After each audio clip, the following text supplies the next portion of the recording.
அனைவருக்கும் என்னுடைய அன்பான வணக்கம்.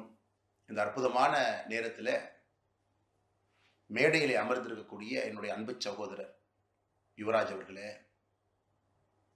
அண்ணன் எஸ்டி சந்திரசேகர் அவர்களே,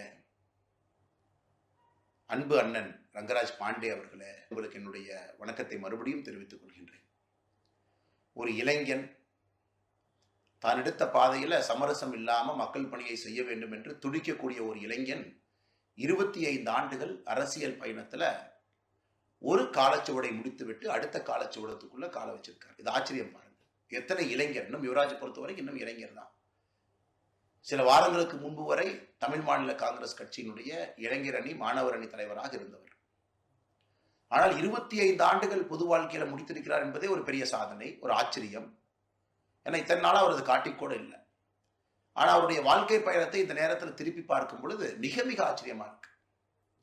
பெருந்தலைவர் காமராஜர் ஐயாவுடைய வழியில, மக்கள் தலைவர் போற்றுதலுக்குரிய ஐயா மூப்பனார் அவர்கள் வழியில் அந்த குடும்பமே பயணிச்சிருக்கிறாங்க. ஐயா துரைசாமி கவுண்டருடைய தாத்தா ஈரோட்டில் காமராஜர், குட்டி காமராஜர் என்று அழைக்கப்படும், ஈரோடு காமராஜர் என்று அழைக்கப்படும் ஒரு மனிதர். அவருடைய மகன் அண்ணன் எஸ்டி சந்திரசேகர் அவர்களும் இதே பாதையில், அப்படியே அறநெறி பாதையில் அவங்க பயணிச்சிருக்கிறாங்க. 3வது தலைமுறையாக அன்பு சகோதரர் யுவராஜ் அவர்கள். ரொம்ப ஆச்சரியமான விஷயம் பாருங்க. இன்னைக்கு அரசியல்ல ஒரு இன்டர்னல் டெமோக்ரஸி வேண்டும் என்று சொல்லுகின்றோம். முதல்ல கட்சிக்குள்ள இன்டர்னல் டெமோக்ரஸி இருந்தால் தான் கட்சிக்கு வெளியே ஜனநாயகம் இருக்கும் என்று.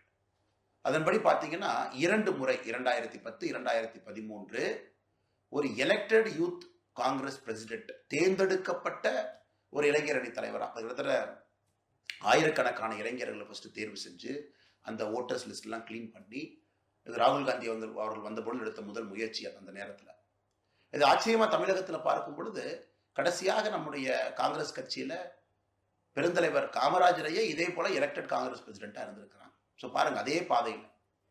அதன் பிறகு யுவராஜ் அவர்களுடைய சரித்திரத்தை நல்லா ஆராய்ந்து பார்த்தோம்னா, ராகுல் காந்தி அவர்கள் இளைஞர் அணி காங்கிரஸ் அகில இந்திய தலைவராக இருந்த பொழுது மிக மிக நெருக்கமாக பணியாற்றி ஒரு பாத யாத்திரை கன்னியாகுமரியிலிருந்து சென்னை வரைக்கும் பாத யாத்திரை எல்லா தொகுதிக்கும் போய் அந்த நேரத்தில் அவர்கள் சார்ந்திருந்தக்கூடிய அகில இந்திய காங்கிரஸ் கட்சி சாதனைகளை மக்கள் மன்றத்தில் எடுத்து வைக்கிறாங்க. அது ரொம்ப ஆச்சரியம். இன்னைக்கு ரொம்ப ஆச்சரியம் கொடுக்குற விஷயம் பாருங்க. அன்னைக்கு திமுக கூட்டணியில் இருக்கிறாங்க, இருந்தும் திமுக அமைச்சர்கள் அவங்க ஊழல் பட்டியலோ அல்லது சொத்து குவிப்போ அதெல்லாம் நீங்க சொல்லணும்னு கேட்குறாங்க. அது திமுக என்ன விமர்சனம் பண்றாங்க பாருங்க. எல்லாம் சும்மா இருந்துக்கிட்டு குட்டியை விட்டு கேள்வி கேட்பதா அப்படின்னு யுவராஜ் அப்பவே ஒரு குட்டி அப்படிங்கிறாங்க. ஒரு குட்டி வந்து கேள்வி கேட்பதா எங்களே.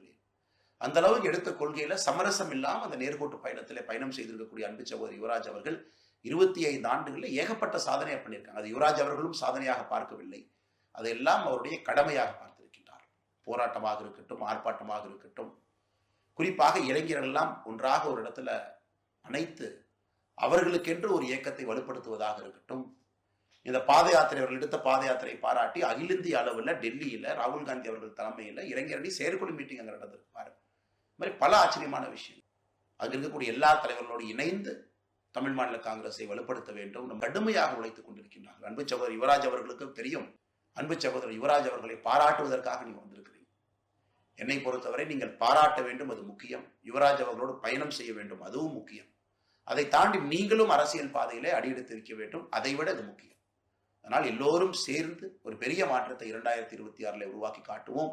மறுபடியும் அன்பு சகோதரர் யுவராஜ் அவர்களுக்கு 25 ஆண்டுகள் பொது வாழ்க்கையில நிறைவு செய்ததற்காக பாரதிய ஜனதா கட்சி சார்பாக, என் சார்பாக என்னுடைய நெஞ்சார்ந்த நல்வாழ்த்துக்களை தெரிவித்துக் கொண்டு, இன்னும் உங்களுக்கு குறைந்தபட்சம் 50 ஆண்டுகள் பொது வாழ்க்கை இருக்கு. சகோதரர் சிரிக்கிறது நல்லா தெரியுது. இன்னும் 50 இயர்ஸ், மினிமம் 50 ஆண்டு காலம் நீங்க அரசியல் வாழ்க்கையில் இருக்கணும்.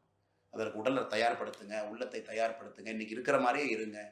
இன்னும் பெரிய ஒரு வீரியத்தோடு எழுச்சியோடு உங்களுடைய வெற்றி பயணம் தொடரட்டும் என்று சொல்லி, மறுபடியும் மேடையில் இருக்கக்கூடிய எல்லா தலைவர், குறிப்பாக அவருடைய தந்தையார் அண்ணன் சந்திரசேகர் அவர்களுக்கும், அன்பண்ணன் ரங்கராஜ் பாண்டே அவர்களுக்கும் மறுபடியும் என்னுடைய வாழ்த்துக்களை தெரிவித்துக் கொள்வதோடு, இந்த பெரிய இந்த கூட்டத்தில் இருக்கக்கூடிய எல்லா முக்கியமான தலைவர்கள் முன்னுரையில் இருக்கிறீங்க.